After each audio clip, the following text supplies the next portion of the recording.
Hi guys, Apple has expanded call screening functionality in iOS 26 update, and there is an option to ask unknown callers, ask people who you don't have saved in your contact list for their name and reason for calling. Tap on settings of your iPhone.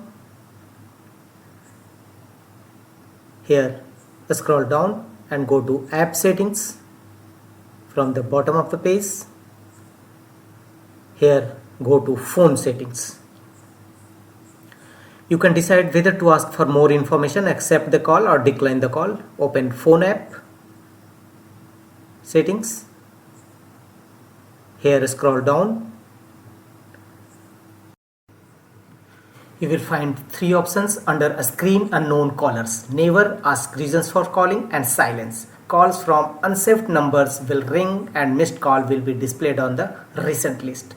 Ask reason for callings. Calls from unsaved numbers will be asked for more information before iPhone rings. Callings and data rates may apply.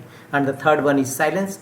Calls from unsaved numbers will be silenced, sent to voicemail and displayed on the recent list. Calling and data rates may apply. So under a screen unknown callers, you will find three options: never, silence, or ask reason for calling. So you can choose any one of them as per your choice. You can also choose ask reason for calling and otherwise silence.